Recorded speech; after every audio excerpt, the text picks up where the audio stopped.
Jeffrey Hearn, Michael Kraft. Hello. How are you, Mike? I am well enough. David Huberman.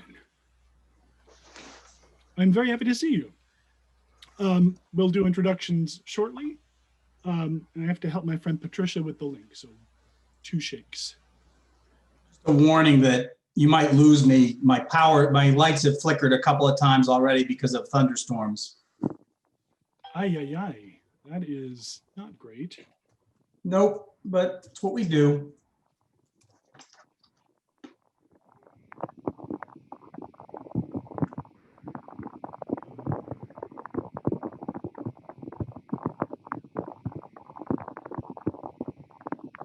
Is that the sound of the thunderstorm now, or is someone like? I think that's somebody else.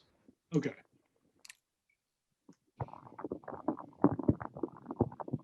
It sounds like someone is digging into something really squishy, and I like it.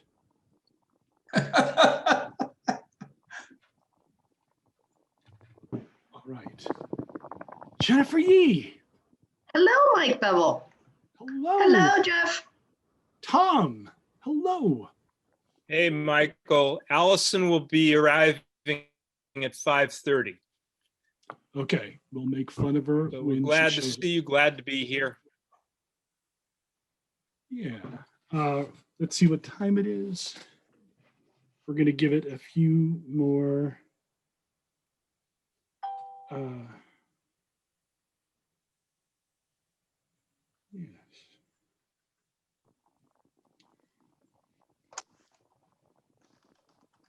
Oh, that's not what I wanted to do at all.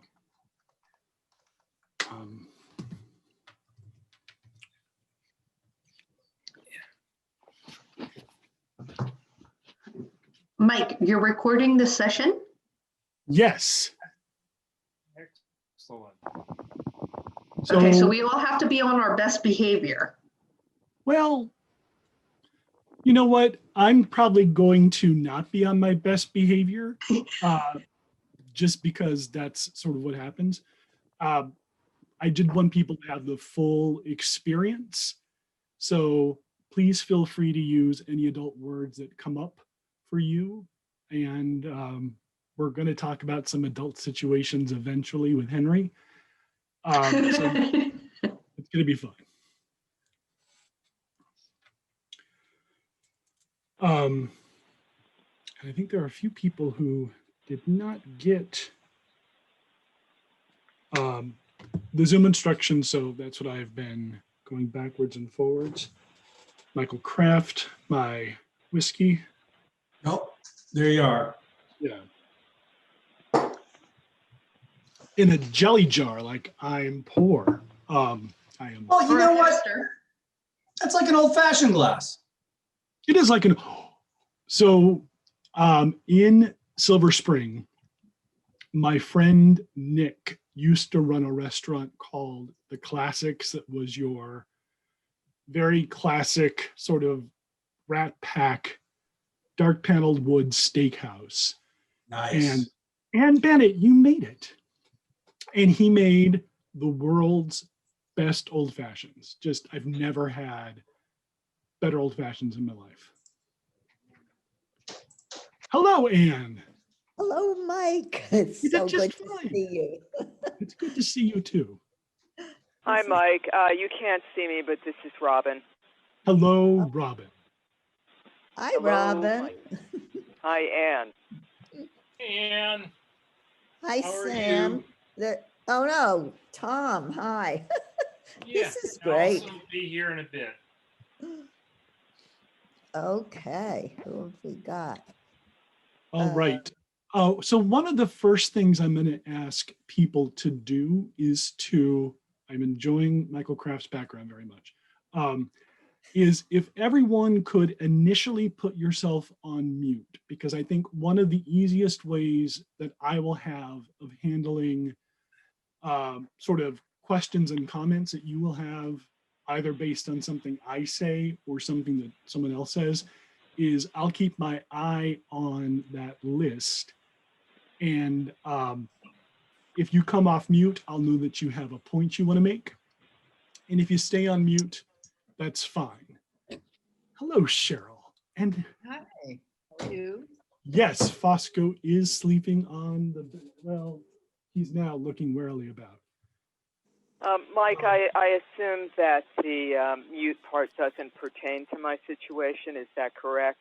That is correct. You will just very politely say, excuse me, or you will cough, and I will say, oh, that's Robin, and I will know what to do. Thanks. You're welcome. So a lot of you know me because you came to my library group that I did at the Bethesda Library, where we discussed 19th century novels primarily. Some of you, like Jeffrey Hearn and Michael Kraft, know me through work, and I'm excited for them to be here. I'm going to call David my cousin. He is, that's fine, right? He is actually Zach's cousin, but we're all family now. And my friend Patricia, she and I were reviewers together at a theater review site in DC, and I love her very much.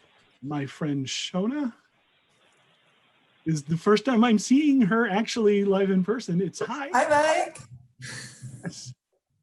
Oh, and Ellie is the daughter of a friend of mine, and this is also my first time seeing her. Hi, good to meet you. Good to meet you. So I know that you're, actually, maybe I don't know any such thing. Is your name Richard Gibson? Probably not. Sorry, let me change that. It's Sarah Barker. Yeah, hello, Sarah. I'm coming to you via Allison and Tom. Hello, Allison. You think that's delightful? All Mike. right. Yes. Hi. Oh, just hi. Hello, Phyllis. And there's Beth McConnell.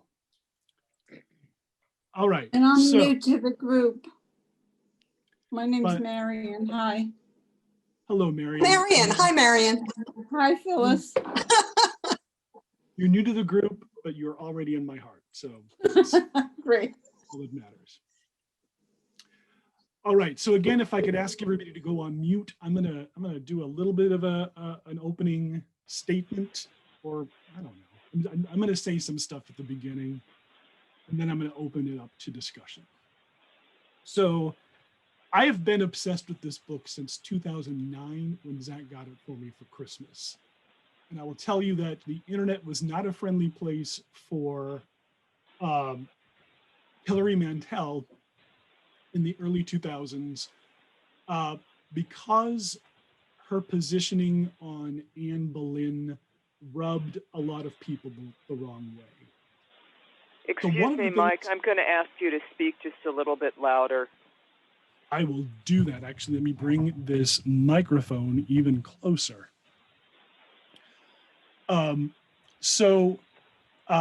You have your Anne Boleyn camp who feel she is not treated well. You also have your Thomas More camp who feel that he does not fare well in the novel. And we're going to talk about why that might be as we talk about the whole book.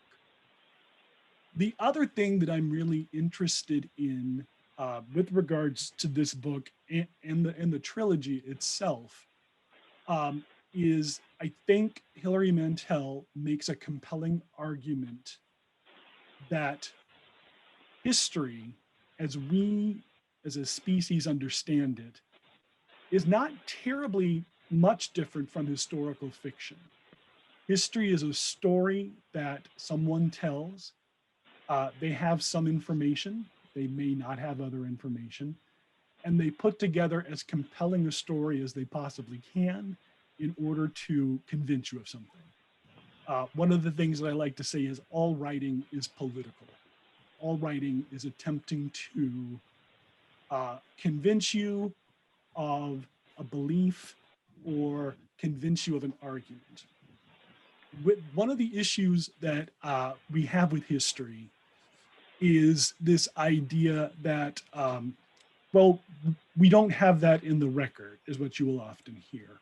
Or someone will say, well, we know that's not true because we have this letter or we have this diary entry or something. And it seems to forget that we're all human beings and people lie in letters all the time and people lie in diaries all the time. And sometimes they know they're doing it and sometimes they don't know they're doing it.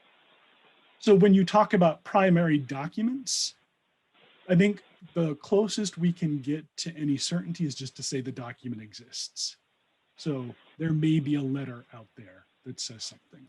One of the interesting things about Cromwell is he did not leave behind any biographical writing about himself. His past is really an open field, and a lot of conclusions historians come to are based on the remembrances of other people, some who were friendly with Cromwell and some who did not like him at all. And it would sort of be like asking both your best friend and your worst enemy to write your biography for you. And you're going to get two entirely different stories.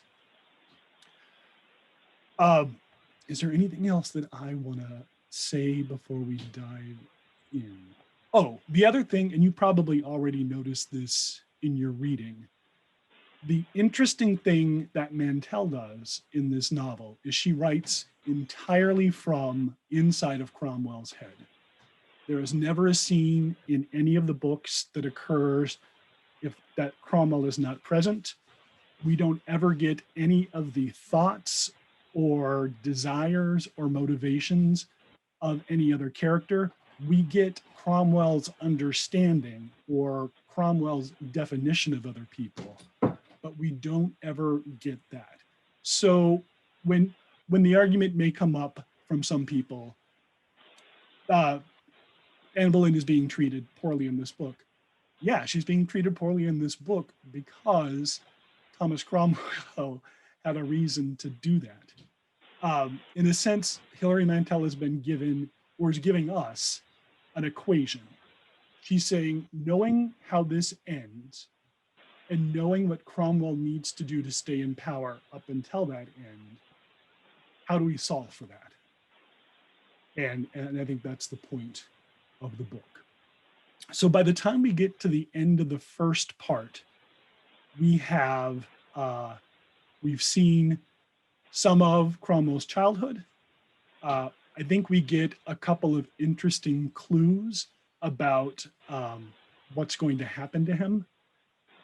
And we also see a little bit of his relationship with Cardinal Wolsey and his frenemy, Stephen Bishop, right? Stephen Bishop? Gardner? Sorry, yeah, Stephen Gardner. Stephen Bishop sang that song On and On, which I was just listening to a little bit ago.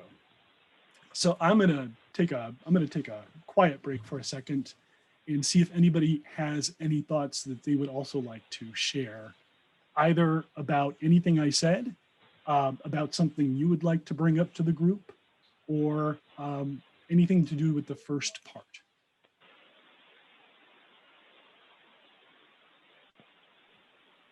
Hello. Hello, Anne. Well, just from a purely literary viewpoint, now I hadn't read Wolf Hall before, so this is my first reading.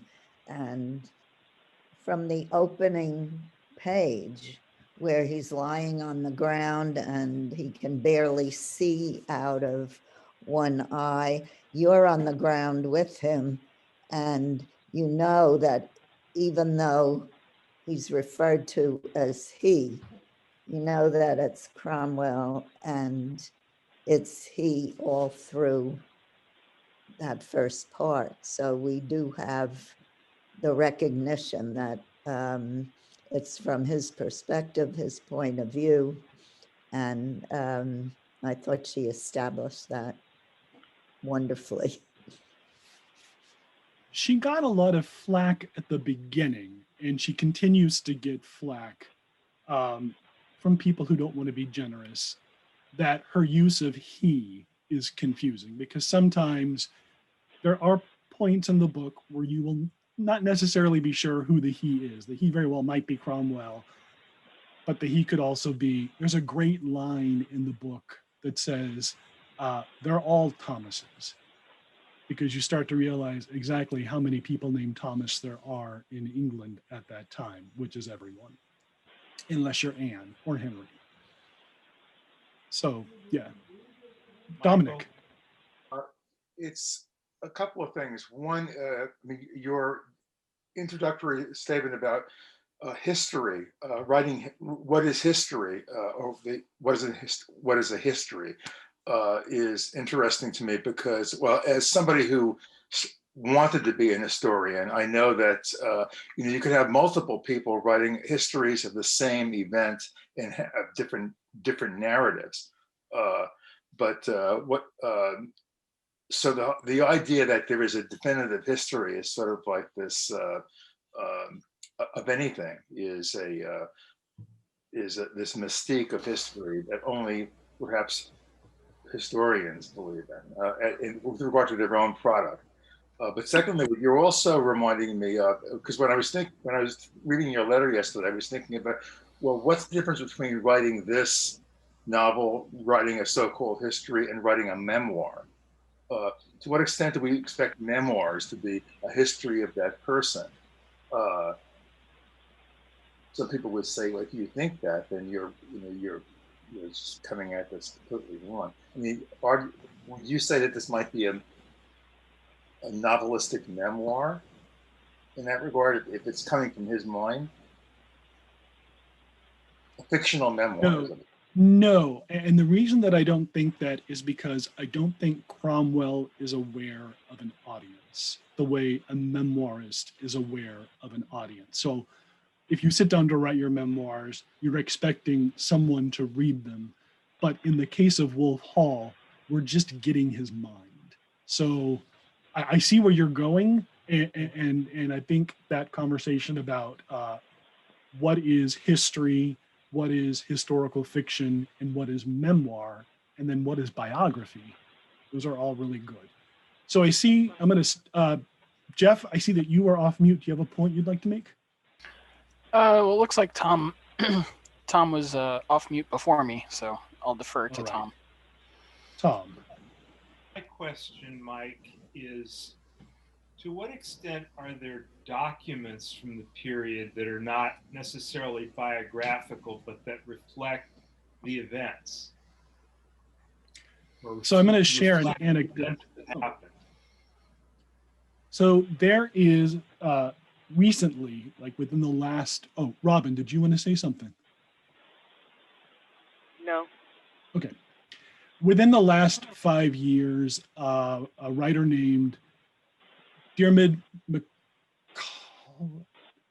I was going to call him Dylan McDermott, but that's Dermot Mulroney. And so we're not going to go down that path. He wrote a biography of Thomas Cromwell. And one of the things that we learn in Wolf Hall is Walter is a brewer, and he has gotten into trouble for watering down his ale. And McCulloch says in his book that that isn't necessarily true, that what we are seeing in the primary documents that you're asking about, Tom, that what we're seeing in that case is instead sort of a regular licensing fee. And I am going to put on my big britches because I disagree with him. I followed the footnote that he had to the source that he cites. And looking at the record, it is incredibly clear that this is not a licensing fee, because you would expect to see a licensing fee happen on a regular basis and not sort of haphazardly. So I do think that Walter is a human being and is complicated and did mess up. Some other primary documents that we have are, we have Cromwell's inbox, so to speak, letters that were sent to him asking for advice or asking for, looking to hire him. we don't have his outbox. He's very careful about that. So one way that you can find yourself in a little bit of trouble, I think, as an historian, is jumping to a conclusion that Cromwell was attempting to be shifty by, destroying all of his part of the conversation. That could, that's absolutely a possibility. It's not the only possibility. There are myriad reasons why someone might. An interesting set of documents that we don't have, and we'll talk more about this later in the book when we get to the divorce, is there are no transcripts of the proceedings between Henry and Catherine. What we have are letters of people who attended the proceedings. And so it's not even, we're not getting an unfiltered look at what happened. We're getting information that's filtered through someone who was there in the audience, who may have been very pro Catherine because of her Catholicism and because she's the queen. And you may have people who are not very pro Catherine because they're looking for reformation, which is going to take up a lot of this book too. Jeff, and then I'll come to Shona. Okay. Let's see. So Thomas is talking about the sort of illicit, is it New Testament copy that he has? Yes. And within it is a printer's mark that says printed in Utopia. Could you explain what that means? And then also sort of more about how Germany was producing these, I guess, religious texts that were challenging the whole Catholic world? All right. Yes, there's some things to say here.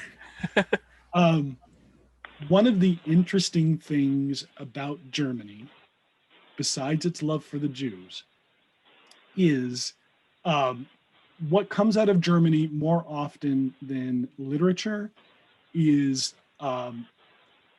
challenges to theology. And those challenges start out initially as challenging the idea that the Bible could only be in Latin. And the Germans said, you know what, it doesn't have to necessarily be in Latin. It should be in the language that people speak. Well, it should be in German. And then that sort of trickles down into English. And Utopia is a book written by, let me look at my notes. Oh, I should have said this at the beginning. I'm an idiot. And if you know something better than I know something, which you oftentimes will, please jump in and say, Mike, you're an idiot. And I will not be hurt at all by that. Bear with me 1 second. Thomas More. Thomas More wrote a book called Utopia. And I think it is a bit of it's a joke at Thomas More's expense, because Thomas More is very Catholic. And Thomas More would not appreciate the Bible in English because of the orthodoxy that Catholicism has to it, that Protestantism, and again with that Reformation, that's going to change. Shona, you had a question. Is it Shona or Shauna, actually? It's Shona, rhymes with Jonah, but in North America, I'll answer to both pronunciations. So hi, everybody from Canada. I'm in Vancouver, and I'm really delighted to be here with you. Thank you for inviting me, Mike.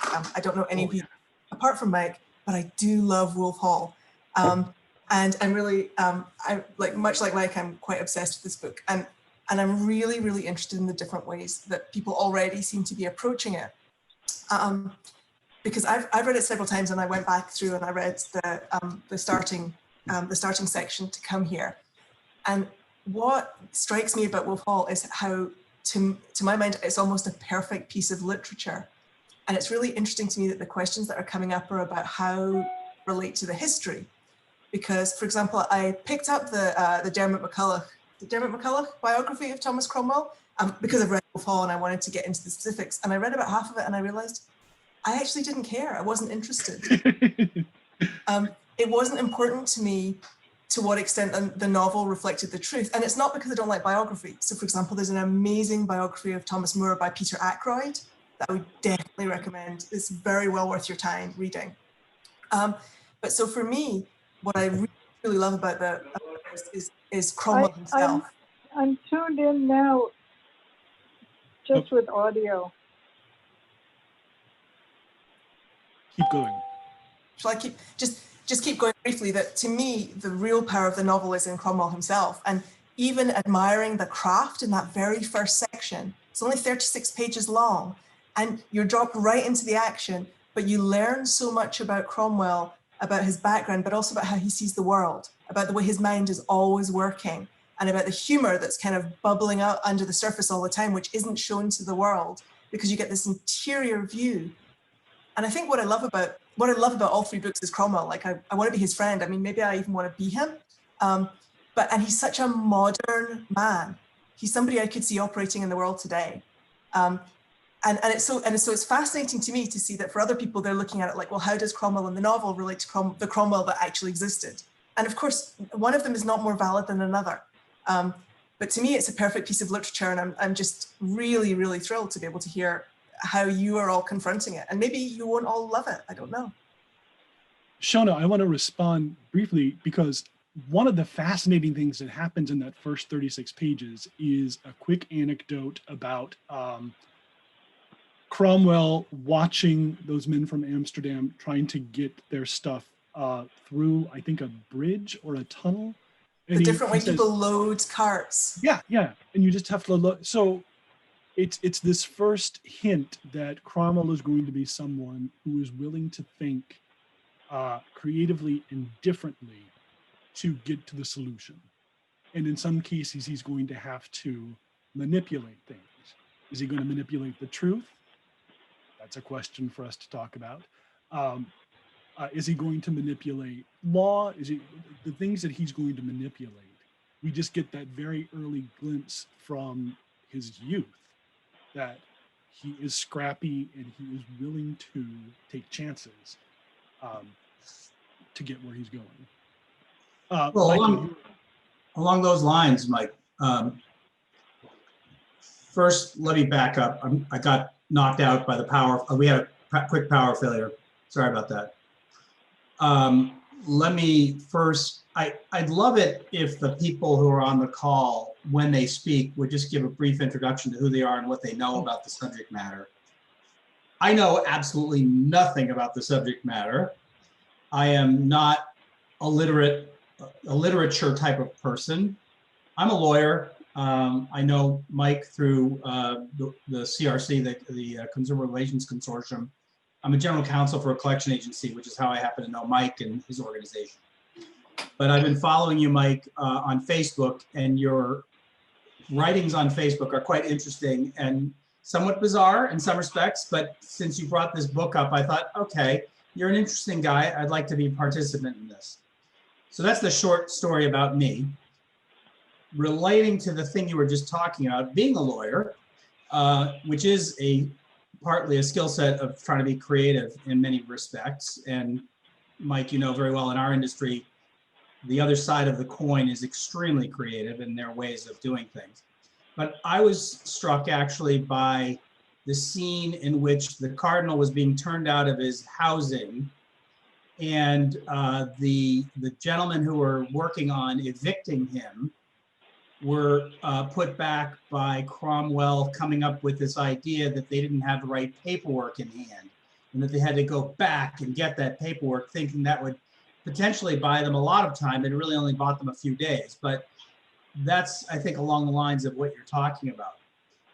One other thing I wanted to say, Mike, I love your introduction, and as much as you might be an idiot, I am much more of an idiot about any of this. So but I really appreciate the insight that people are bringing to this. I'm getting this more or less as a story, and not much more than that at this point. So it's kind of neat that people are bringing up things that they're bringing up and their backgrounds. And Shona, the stuff that you brought up is fascinating to me. I doubt that I would ever dive any more deeply into this. I doubt I would read this a second time. For those of you who'd like to know, I'm listening to it as an audiobook because I have more time to listen to things than I do to actually read things. And with that, I'll shut up. I liked everything you said. Robin, did you have something to say? No. Nope. All right.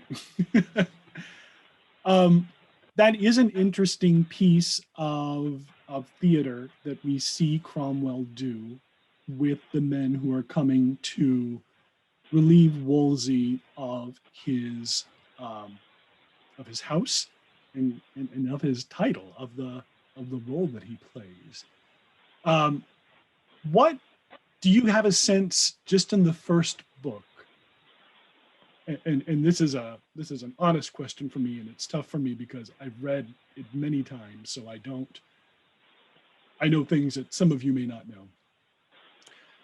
What sense do you get of that relationship between Wolsey and Cromwell? And what sense do you get of the relationship of Wolsey to his religion?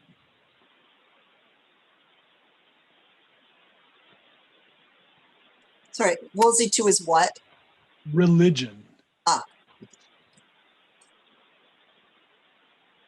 Well, I've got lots to say, but if somebody else has, I'd rather they took a turn. Well, since you were looking for a novice's viewpoint on that, I'll give you my quickie on that one. All right. And as Mike knows, I am a very shy person. I don't like to speak up very much. I got the sense in listening to it, and it's very interesting. I'm curious if anybody else, by a show of hands, is listening to it as an audiobook versus reading it, because the narrator is got a heavy English/Scottish type accent, and he also reads I guess it's Gaelic or whatever quite well in the story. It's quite Welsh. Welsh, thank you. Okay, Yeah. Similar language, I suppose. Not at all. Not at all, of course not. Nope. Anyway, so in answer to your question, I perceive the cardinal as being a very, his religion is only with respect to he's more of a business person who happens to have a religious title, and he uses the religious aspect of it out of convenience, as opposed to somebody who is a pious person. That's how I perceive him. And then as between him and Cromwell, I think that is also a relationship of convenience.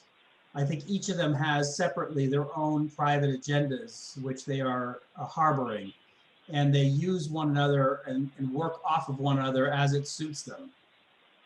That is, and of course it's very early in the book, but that is how I perceive the two of them and their interactions.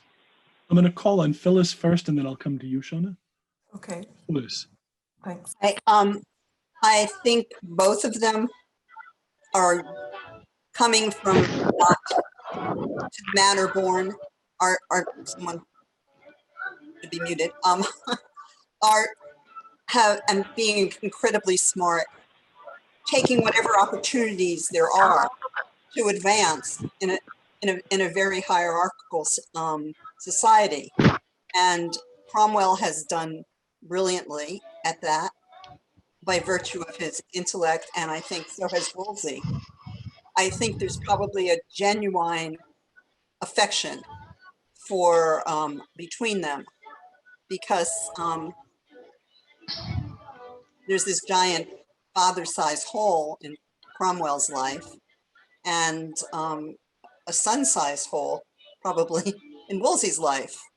And Thomas is so much like Wolsey in the machinations and ability and intellect to bend the circumstances to his to the needs, that I think there must be beyond, must be genuine affection for that. Plus Cromwell makes himself so incredibly useful, intuiting, what the next thing and the next thing. And I will let Michael's point, I started reading these when Mike, I was in his once a month library book club, which was phenomenal. We miss you, Mike. And when you said this was your favorite book in the world, I went, huh? And so I listened to it. And then I listened to Bring Up the Bodies, and now I've been stuck listening to Mirror and the Light for quite a while because there are all these other things that come in, but I love it. I love all of it. And I loved listening to it. However, for this, I've been reading it. And I have to say, alas, I believe I missed a great deal when I was just listening to it. And partly, I mean, there's the wonderful play and display of the language. I mean, it's hilarious, I think. And you get some of that when you listen. And of course, there's the narrators are terrific. The narrator is great. But there's definitely a dimension lost, alas, because I've been listening to a lot of books. And I'm sad to find out how much I've missed by listening. But anyways, I think that's the answer. Okay. Tally, Shona, before I come to you, I think Tally, did you have something you wanted to say? Well, I mean, just to answer your question about the relationship between them, it was a business relationship, but I think there's also a lot of affection there. Cromwell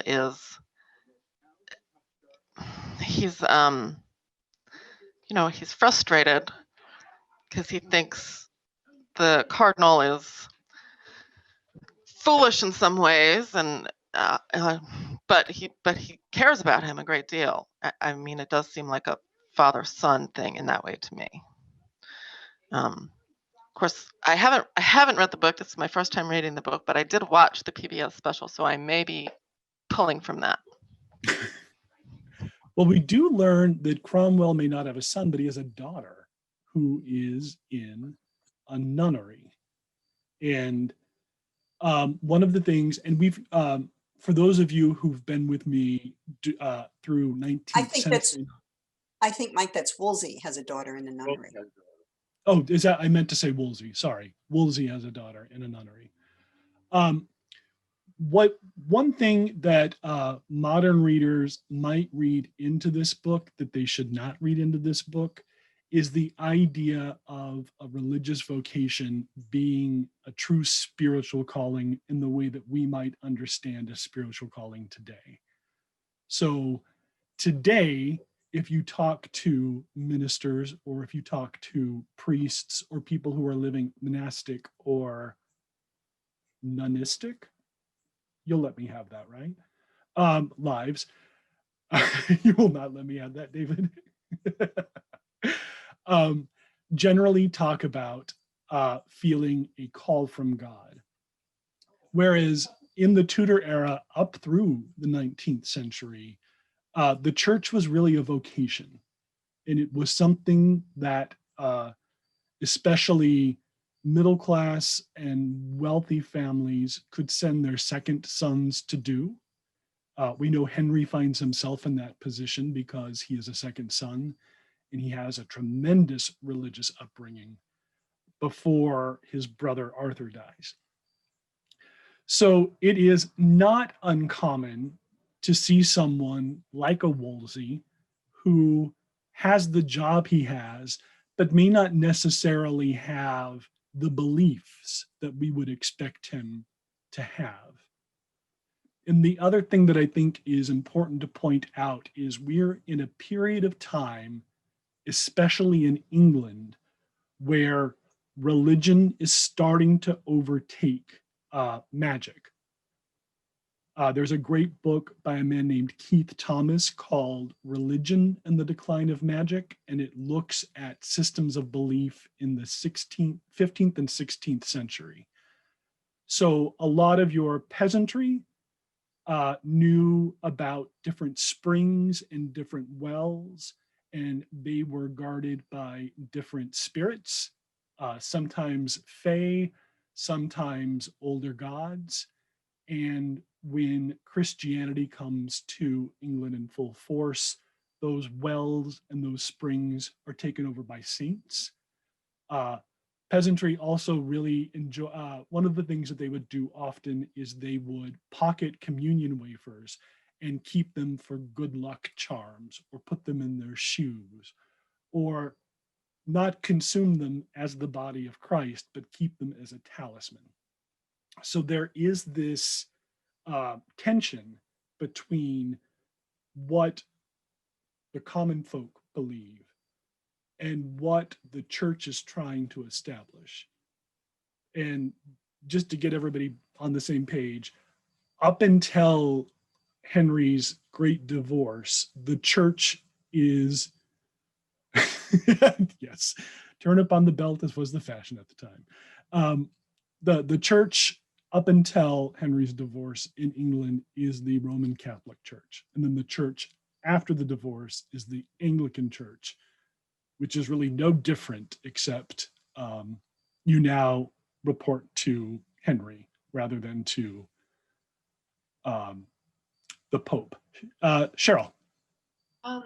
Yes. First of all, it says that the Cardinal does have a son, another Thomas, a Thomas Winter. Oh, right. Yes. So he does have a son. And I'm thinking that if your position, so Wolsey is Archbishop of, I can't remember. Canterbury. Canterbury. And York. Wait, yeah, York. Okay. So, but if he's an advisor to the king and you have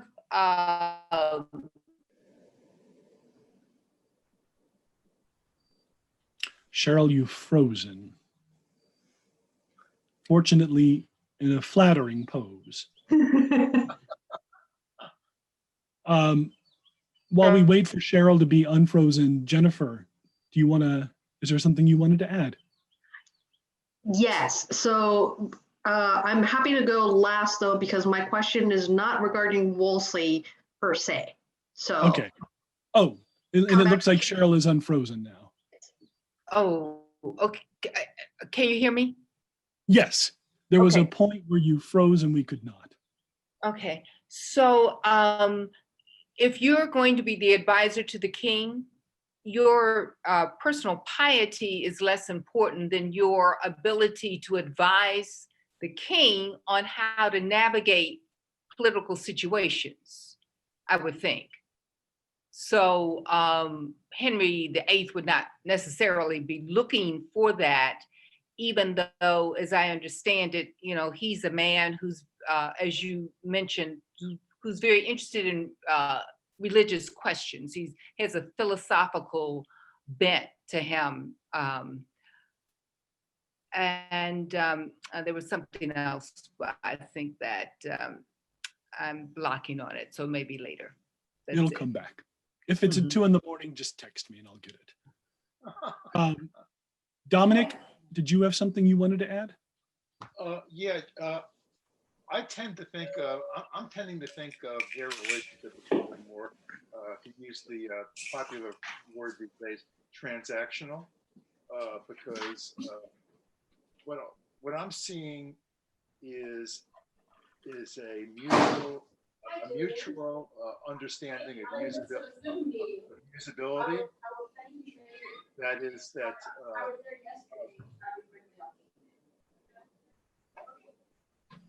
The Cardinal understands Thomas's importance to him, his functionality, and so does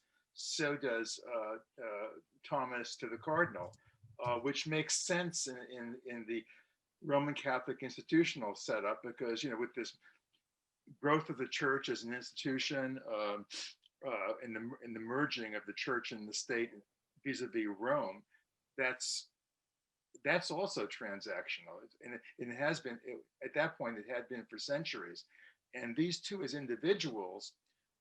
I think it's really important. It was really important to me, and I thought it was rather remarkable in the book how we had this brief, really, given the size of the book, brief moment where we got a snapshot of Thomas's youth, brutal as it was, and that's where we see the toolbox, his emotional toolbox that he brings to this relationship with the Cardinal and anybody else, I assume, in the future. He's a pugilist. He's also a murderer, and he or he could be a murderer.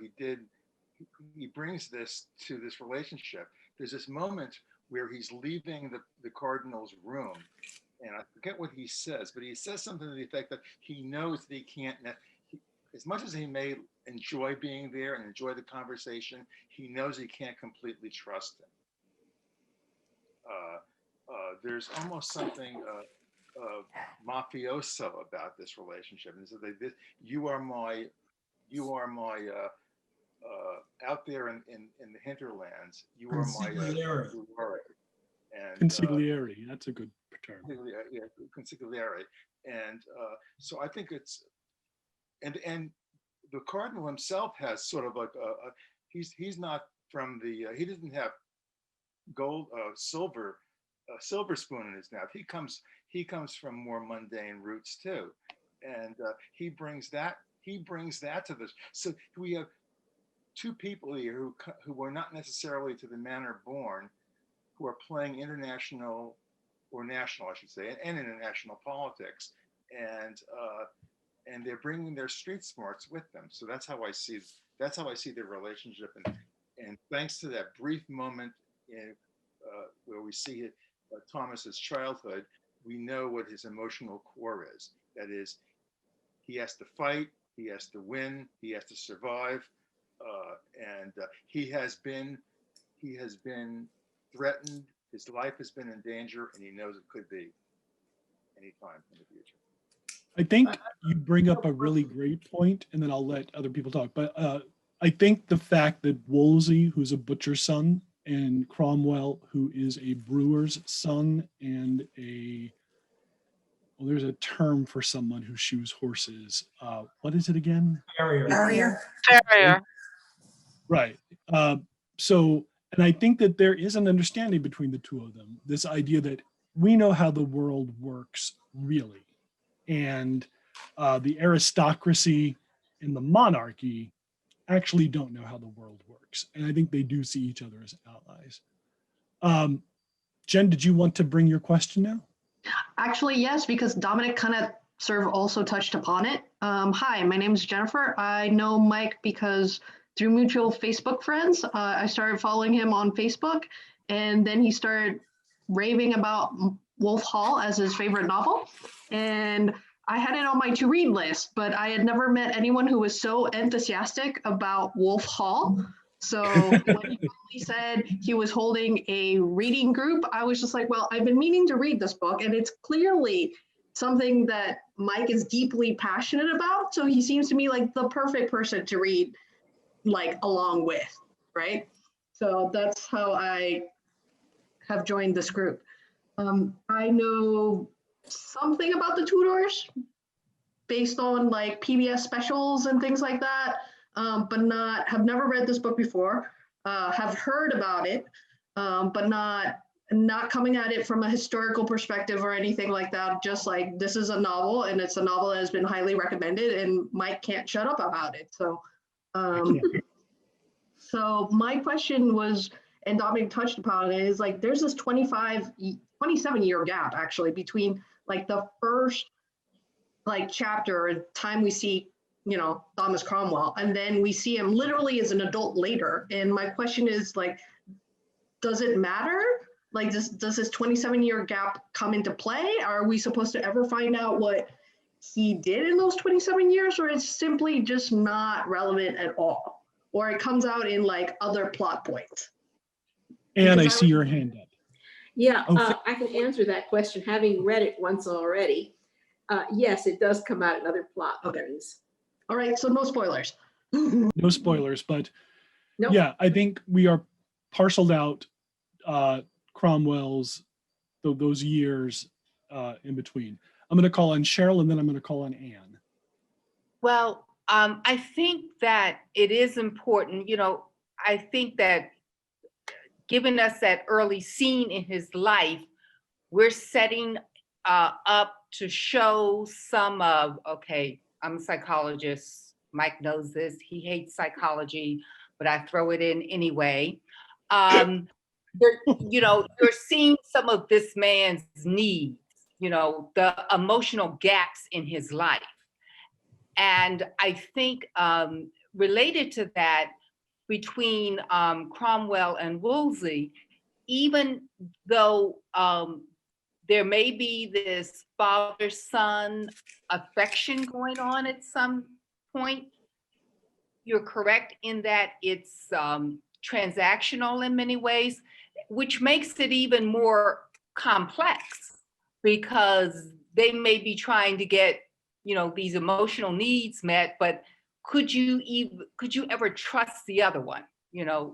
They can't really trust the other person because they know, from whence each came. And as you say, they're playing in high stakes politics here. So I think it makes the relationship even more interesting than if it were a strictly father-son or a strictly transactional relationship. Okay, Anne and then Shona, because I've ignored Shona for a while now. Wait. Oh, me, Anne? Is there more than one Sorry. Anne? There is. There's Ann Asher and Ann Bennett. So Ann Bennett. Okay. Of the Pride and Prejudice. Well, I think Mantell did leave little crumbs here and there, even in the first part. I was wondering when suddenly the scene switches to Wolsey's office or home. But when Thomas leaves to save his own life, he follows the river and then, or goes toward the river. And then I forgot, maybe it's in Amsterdam when he's seeing these men with the carts. Somebody says to him something about being on a boat, or that led me to believe that he became a cabin boy, or, that's how he started out when he was a kid, escaping, and did something on the water. And I don't know whether that, comes out later. I'm just guessing from the little that was in there.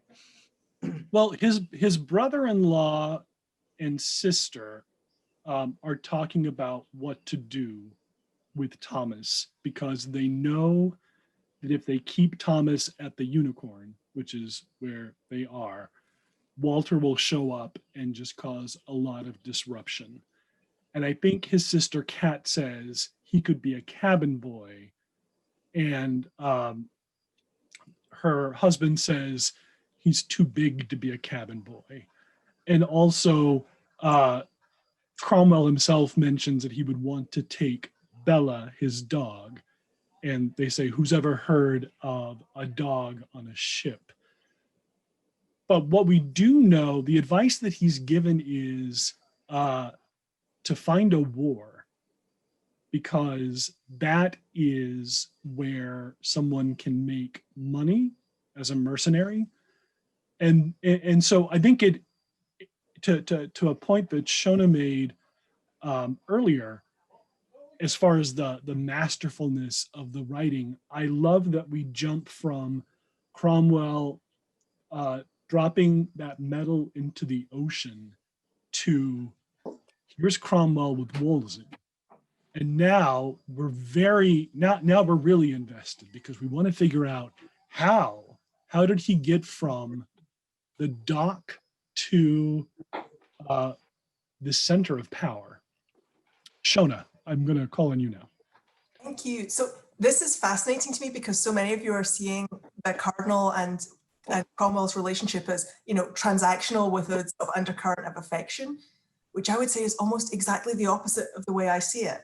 And going back to the craft and the gap, I don't think it's any accident that Mantell leapt from the terrible relationship, I mean, it couldn't be any worse, that Cromwell had with his father, to then the father figure Wolsey. And I think what you're seeing in that sly teasing and very sort of comfortable sort of ribbing of each other is something that's a lot more than affection. I think these two truly love each other, and it's a friendship that should not work, because Wolsey is the last great corrupt lord of the Catholic Church before it's destroyed, who is living off the fat of the land in the monasteries. And Cromwell is a new man of the New Testament. He wants people to be able to interact with their gods directly without the intercessions of priests and monks. So everything that has enriched Wolsey, Cromwell will actually turn against and try and tear down. So that it's a fiction that shouldn't work, because again, Wolsey is almost has a religion of convenience, whereas I think Cromwell is much more of a true believer. And yet, you see over the course of the book, Cromwell's loyalty to Wolsey continuing long after their business relationship is ended to an almost self-destructive place. So I think there's some real clues to Cromwell's character in how that relationship unfolds. So I really don't see it as this kind of transactional piece. And so I'm going to be re-looking for clues, because that's really coming through clearly from this group. And that's not the way I've ever seen it. So it's super interesting. Marion, you were off mute. Did you have something you'd like to say? Yes, I would.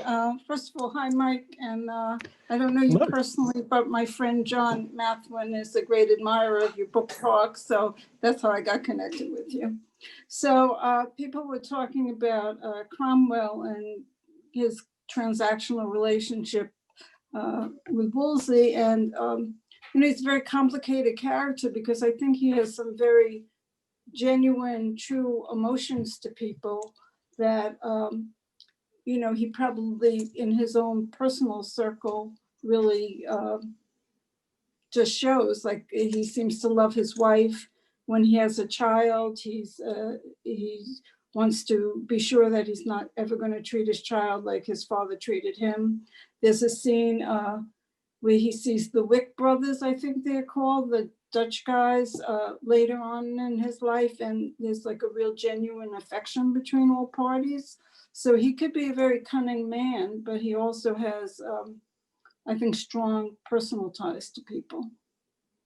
That's an excellent point. I'm going to call on Ellie first, and then I'm going to call on you, Allison. I was actually just going to make the exact same point. I think on previous readings of the book, I hadn't, just focusing on these first 40 pages and reading them, really digesting them more slowly. There's such an emphasis on how tender and sentimental he is. I mean, when she spells out explicitly that he holds the baby and kisses its tender head and says, "I will treat you differently than my father treated me." It's so and I think you do see it in his early relationship with Wolsey as well, and the way that he treats his wife, and later on experiences he has with his wife and daughters, which I guess that it's a really setting up attention for him, that he's so strategic and analytical, and has to do what it takes to succeed, but is also fundamentally extremely sentimental and earnest. And I hadn't appreciated the extent to which that was true until really focusing in on this section, specifically. I wanted to, earlier someone had asked about, I think it may have been Tom who talked about primary documents. And one of the things, this isn't necessarily about primary documents, but the way that Cromwell had been written about until fairly recently, and Mantell isn't necessarily the first author to say, maybe we need to reconsider how Cromwell has been written about, but she certainly helped a lot. The most people's association with Thomas Cromwell is through A Man for All Seasons, which is a very laudatory film about Thomas More. And so Thomas Cromwell in that film comes across as calculating and lots of this sort of action and machinations. And in The Tudors, which none of you should watch, but go ahead and tell me later that you did, and we'll talk about Jonathan Rhys-Meyers. But anyway, in that one too, Cromwell becomes sort of a sneaky person. And so Mantell decides to show us marital harmony And one of the things that she noticed in reading about Cromwell is this attraction to and connection with his wife, and how that doesn't seem to stop. And I can't say more than that because it'll spoil something later that some of you may not know, but just know for right now, I think what Mantell has done is she's looked at the record and she's thought, oh, this is a man who cares about the people in his life. Okay, Allison. Yeah, well, I agree with that. And it certainly seems like Hillary is trying to turn the tables between Cromwell and More. She's certainly pointing out some rather unsavory, unattractive features of Thomas More's personality and behaviors, at least as seen by Thomas Cromwell, as well as illuminating some of the softer side of Cromwell. And at the same time, I think Cromwell can only gain by comparison with some of the other people, the dramatis personae who are starting to be introduced. For example, the way that Henry is treating Catherine. Mm-hmm. Sure. Cheryl, did you have something you wanted to add? No. Michael Kraft. Thank you. So I was just going to say that at the very beginning, you reflected on history and politics.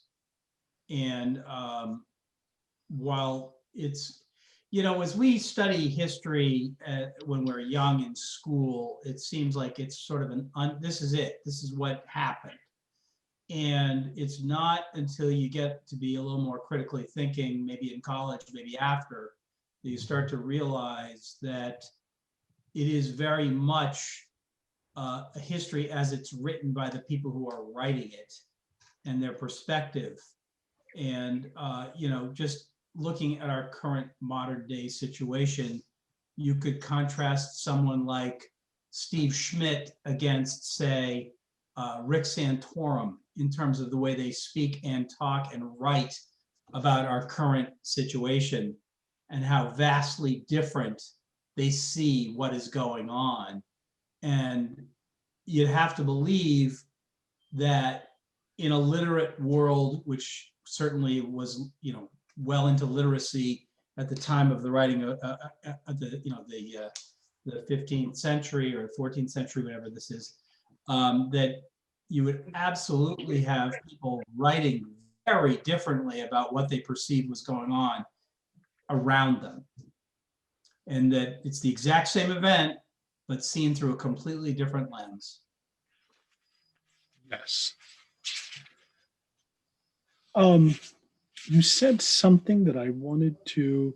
So Kat, the sister that we directly meet, we never meet Bet. We just hear about her, and she has moved far away from the Cromwells. It's through Kat that we eventually will get to Oliver Cromwell, who is part of the English Reformation. Patricia, it was lovely to see you. Goodbye.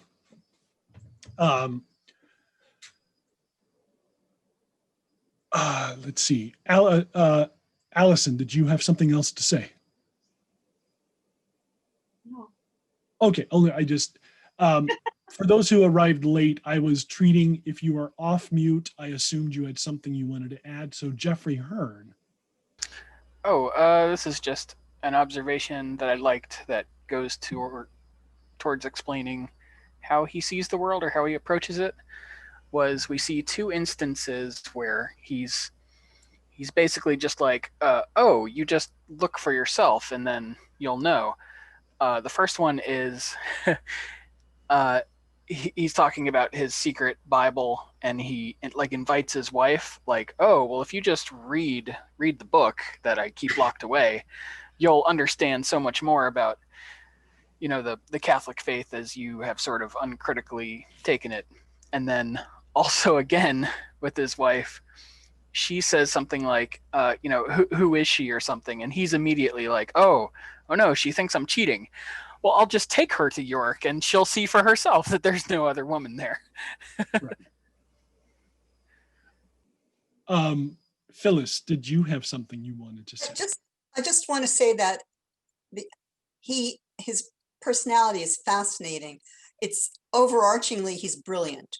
So in that, he has an amazing mind. He knows everything. He remembers everything. He can he knows languages and weights and measures and the details of how to buying books and whatever it is, he knows. But he has these two strands. One is as a survivor, which makes him hyper alert because Walter was so murderous and he had to be, clearly, as an abused child, clearly be able to read the moods of this monster, and also his mother, who died, and at some point he thinks perhaps she died because of the abuse from the father, which hadn't always occurred to him, but at some point, perhaps later, he thinks that could be. And she seemed to be a lovely person who loved him and gave him a lot of love and acceptance, as does Kat. So he had a home with, a strong strand of feminine support, and then the survivor. So he's very loyal. He's loyal to the people who matter to him. And that, I think, is his moral compass, is the loyalty to people. And I think he's loyal to Wolsey. Very loyal, and not just because they've got a working relationship.